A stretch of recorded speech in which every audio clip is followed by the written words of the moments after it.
दोस्तों तो आप लोग कैसे हैं। तो चलिए हम लोग आज का क्लास को शुरुआत करते हैं। और आज का क्लास में आप लोग का है यूपी पुलिस हिंदी और ऑल एग्जाम के लिए भी ये बहुत महत्वपूर्ण होने वाला है। तो चलिए हम लोग आज का क्लास को शुरुआत करते हैं। तो पहला प्रश्न है कि त्रिलोचन शास्त्री को हिंदी अकादमी का सलाहकार सम्मान कब प्रदान किया गया था। तो आप लोग को इसका आंसर बताना है। चलिए बताइए आपका पहला का आंसर क्या होगा।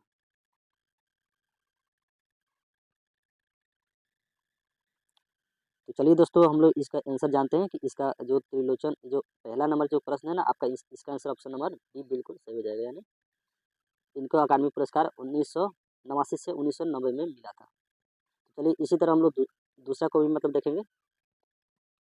दूसरा में आपका दिया कि भारतीय संविधान के अनुच्छेद 210 में निर्दिष्ट है। तो आपका आपका अनुच्छेद 210 में बताना है।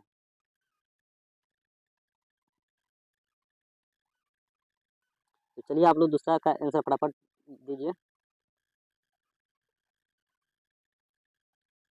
तो चलिए हम लोग इसका आंसर जानते हैं। तो इसका answer number option number B बिल्कुल सही हो जाएगा। यानी कि विधानमंडल में प्रयुक्त होने वाली भाषा के बारे में 210 में लिखा गया है। विधानमंडल में प्रयुक्त होने वाली भाषा के बारे में आर्टिकल 210 में। तो चलिए इसी तरह हम लोग तीसरा का भी देखते हैं। तीसरा में आपको दिया गया कि निम्नलिखित किस वाक्य में अकर्मक क्रिया का प्रयोग हुआ है। तो आप लोग बताना है कि अकर्मक क्रिया इसमें कौन सा होगा। जैसे ऑप्शन नंबर ए में दिया है मैं सोता हूँ, ऑप्शन नंबर बी में दिया है मैं पाता हूँ, ऑप्शन नंबर सी में दिया है उसने पीटा, ऑप्शन नंबर डी में दिया है उसने खाई। तो इसका आप लोग का आंसर देना है। चलिए आप लोग फटाफट दीजिए इसका आंसर क्या होगा ऑप्शन नंबर 3 का।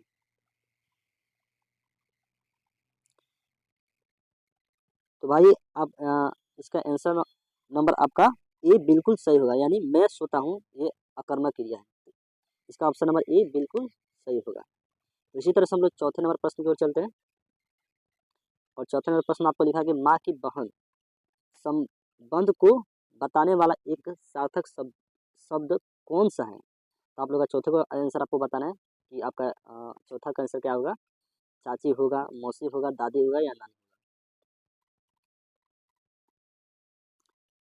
तो चलिए हम लोग इसका भी आंसर जान लेते हैं। तो इसका ऑप्शन नंबर बी बिल्कुल सही होगा। यानी मौसी, जो माँ की बहन संबंध को बताने वाला एक सार्थक शब्द है। इसी तरह से हम लोग पांचवी की तरफ चलेंगे। और पांचवें नंबर आपका कह रहा है कि रस से भरा विग्रह का सामाजिक पद इनमें से कौन सा है। तो पांचवे का आप लोग आंसर फटाफट दीजिए। और इसका आंसर बिल्कुल डी सही हो जाएगा। जो जिसने इसमें भी डी लगा इसका बिल्कुल राइट ऑप्शन हो जाएगा। यानी रस से भरा। इसी तरह से हम लोग छठे का भी देखेंगे। चलिए इसको आगे बढ़ाते हैं। इसमें बोल रहा है कि निम्नलिखित में से समुदायवाचक विशेषण है। तो आप लोग समुदायवाचक विशेषण बताना। जैसे प्रत्येक, दूना, तीन, चारों में से कौन सा समुदायवाचक विशेषण है। आप लोग फटाफट इसका आंसर दीजिए। तो छठा का जिसने भी आंसर आपका डी लगाए होंगे तो बिल्कुल सही है। यानी चारों जो कि समुदायवाचक विशेषण है। इसी तरह से हम लोग सातवें की ओर चलेंगे। सातवें में आपका दिया है कि बहुत बड़ा चढ़ा कर कही गई उक्ति वाक्य के लिए एक सार्थक शब्द चुनिए। आप लोग सातवें का आंसर दीजिए क्या होगा। तो आप लोग का सातवें का आंसर आपका डी बिल्कुल सही हो जाएगा। यानी अतिशयोक्ति। अतिशयोक्ति आपका ऑप्शन नंबर डी में दिख रहा है जो कि बिल्कुल सही हो जाएगा। यहाँ पे डी आपका बिल्कुल राइट ऑप्शन हो जाएगा। इसी तरह हम लोग आठवीं की तरफ चलते हैं। और आठवां आपका दिया गया कि दिए गए प्रवाची शब्द में से वाक्य में आए रिक्त स्थान के लिए सही शब्द चुनिए। यानी इसमें दिया कि तिरंगा भारत का राष्ट्रीय क्या होता है। इस ए में दिया आपका निशान होता है, बी में आपका है कि पताका होता है, और सी में आपका है चिन्ह होता है, और डी में आपका ध्वज होता है। तो आप लोग फटाफट इसका आंसर दीजिए ऑप्शन नंबर 8 का। तो चलिए हम लोग इसका फटाफट आंसर देते हैं। और इसका ऑप्शन नंबर जिसने भी डी लगाया उसका बिल्कुल राइट ऑप्शन होगा। यानी ध्वज है। तिरंगा भारत का राष्ट्रीय क्या है, ध्वज है। तो इसी तरह चलते हैं हम लोग नौवीं प्रश्न की ओर। और नौवीं प्रश्न हम लोग का दिया है कि सन 1968 में किस साहित्यकार को ज्ञानपीठ पुरस्कार मिला था। तो आपका इसका भी आपका आंसर फटाफट दे दीजिए 9वीं नंबर क्वेश्चन का। तो 9वीं नंबर क्वेश्चन का आपका जिसने भी ऑप्शन नंबर सी लगाए है वो बिल्कुल राइट है। यानी सुमित्रा नंद पंत। इनको 1968 में साहित्य अकादमी ज्ञानपीठ पुरस्कार दिया गया था। चलिए इसी तरफ चलते हैं 10वीं प्रश्न की ओर, जो कि आपकी 10वीं प्रश्न इसमें पढ़ लीजिएगा। आपका पूरा मतलब गद्यांश दिया है 10 से लेकर आपका 14 प्रश्न है, जो कि ये गद्यांश आप लोग पढ़िएगा तो इसका आप लोग आंसर दे सकते हैं आराम से। तो आप लोग इस एक बार इसको पढ़ लीजिएगा। चलिए हम लोग चलते हैं सीधे आंसर की ओर। देखिए यहाँ पे गद्यांश आपका दिया हुआ है, इतना आप पढ़िएगा ना तो इसका आंसर हो जाएगा। तो चलिए हम सीधे आप इसका आंसर ही करा देते हैं।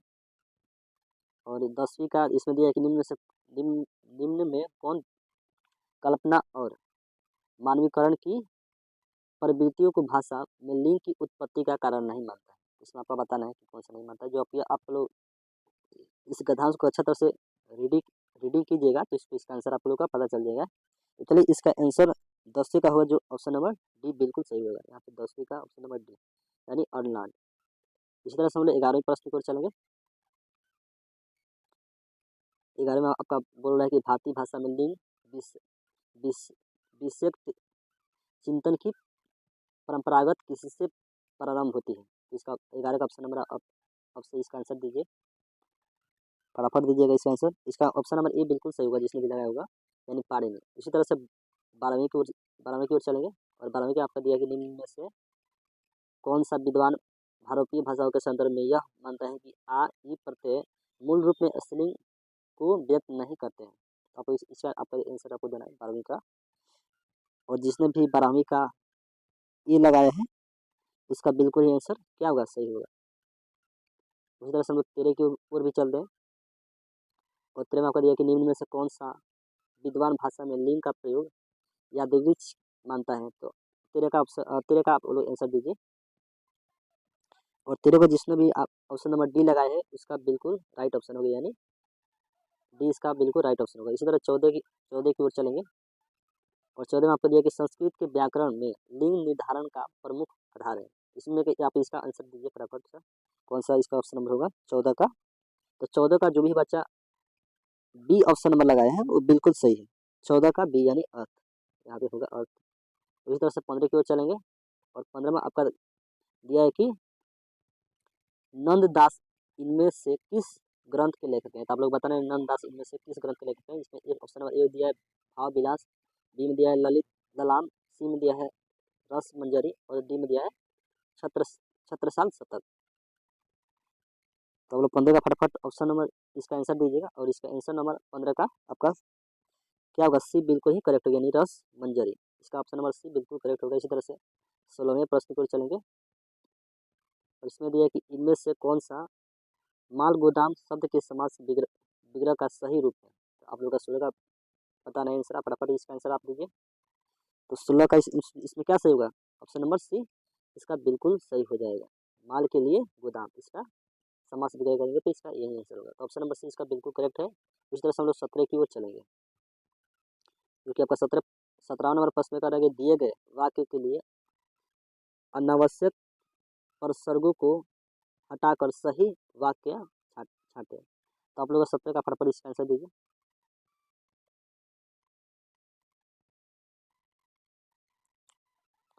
और 17 का आप लोग का बिल्कुल ये 20 सही हो जाएगा,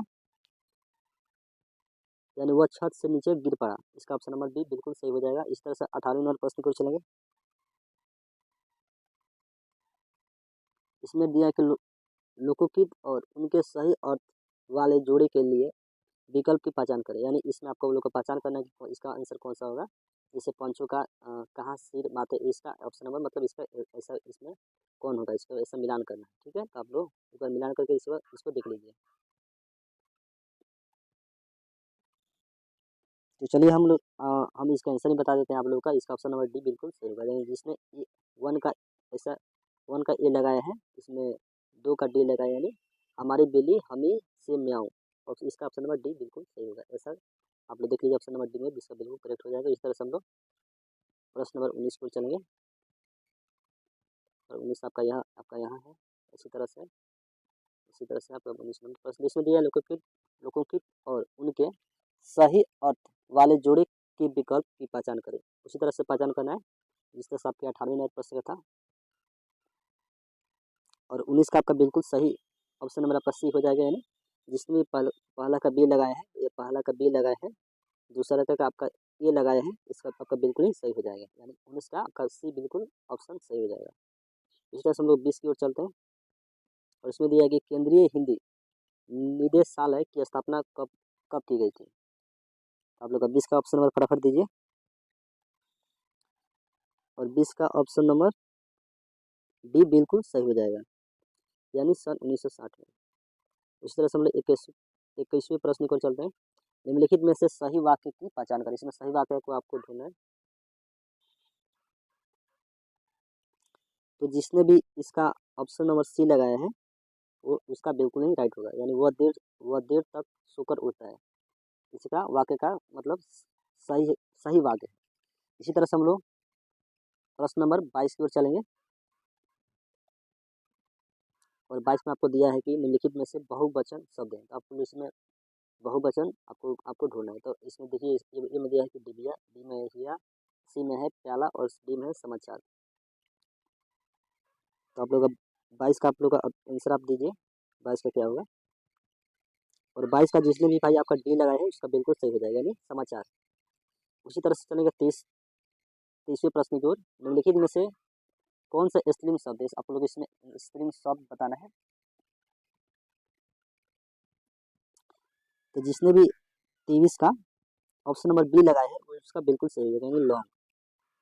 इसी तरह से 24वें प्रश्न की ओर चलेंगे और 24वें प्रश्न आपका बोल रहा है कि निरंतरता बोधक संयुक्त क्रिया का उदाहरण। आपको इसमें बताना है संयुक्त क्रिया का उदाहरण कौन सा है। तो 24 का जिसने भी आपका बी ऑप्शन आपका सी ऑप्शन जो लगाया है उसका बिल्कुल ही सही होगा, यानी बरसता रहता है। ऑप्शन नंबर सी आपका बिल्कुल सही हो जाएगा यहाँ से। तो चलिए हम लोग इसी तरह से 25वें प्रश्न की ओर चलते हैं और 25वें में क्या दिया कि निम्नलिखित में से कौन सा पुल्लिंग शब्द है। तो इसमें से पुल्लिंग शब्द को आपको लोग को चुनना है। तो 25वें से आपका पुल्लिंग शब्द चुनिए और जिसने भी इसका ऑप्शन नंबर सी लगाए हैं यानी खटमल आपका बिल्कुल ही राइट ऑप्शन हो जाएगा। इसी तरह से हम लोग 26वें प्रश्न की ओर चलेंगे और 26वां आपका बोल रहा है कि निम्नलिखित में से सही वाक्य की पहचान करें। तो आपको इसमें सही वाक्य का पहचान करना है। चलिए इसमें आप लोग पहचान कर सकते हैं। और 26वें का आपका जिसने भी आपका ऑप्शन नंबर बी लगाया है उसका बिल्कुल ही सही होगा, यानी दुश्मन ने गोले और तोपों से आक्रमण किया। इसी तरह से हम लोग 27वें प्रश्न की ओर चलते हैं। रानी केतक की कहानी के लेखक कौन है। तो आप लोग बताना है कि रानी केतक की कहानी के लेखक कौन है।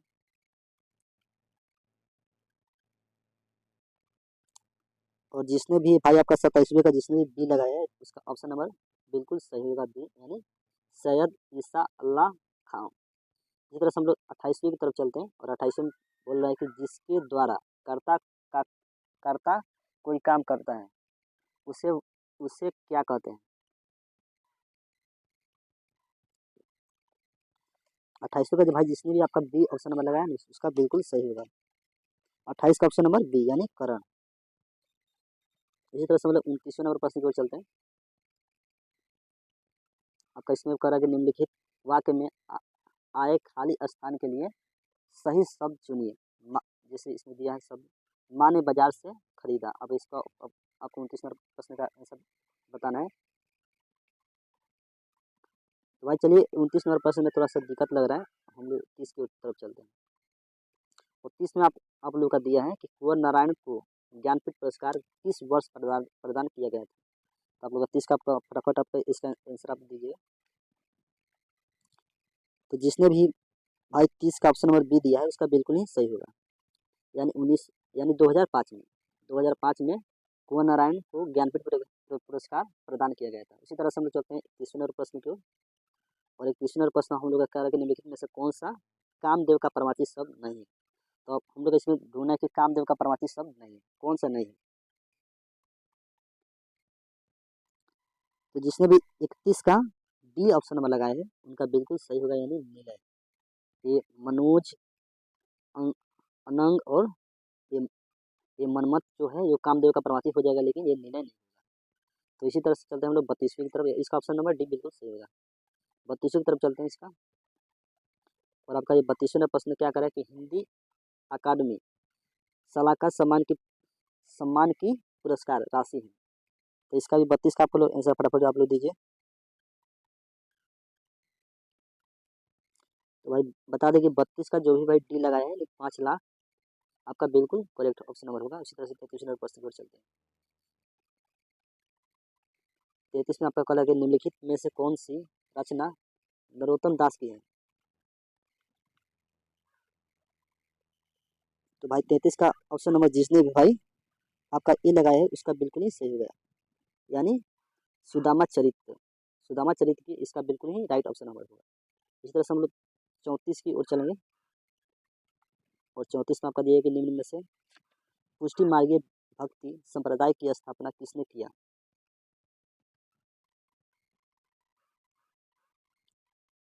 तो भाई 34 का आपका जिसने भी आपका डी लगाया है बल्लभाचार्य उसका बिल्कुल ही सही होगा। उसी तरह से हम लोग चलते हैं 35वीं की ओर। 35वां आपका इधर होगा, देख लेते हैं एक बार, यहाँ से थोड़ा सा छोटा कर लेते हैं, जगह जूम हो जाता। आपका 35 नंबर प्रश्न आपको दिखाई दे रहा होगा, इसका आंसर दीजिए फटाफट। निम्नलिखित में से कौन सा गुणवाचक विशेषण नहीं, आपको इसमें बताओ गुणवाचक विशेषण कौन सा नहीं।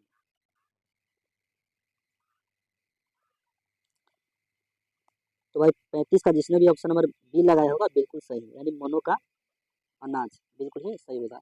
उसी तरह से हम लोग चल रहे हैं ऑप्शन नंबर 36 की ओर।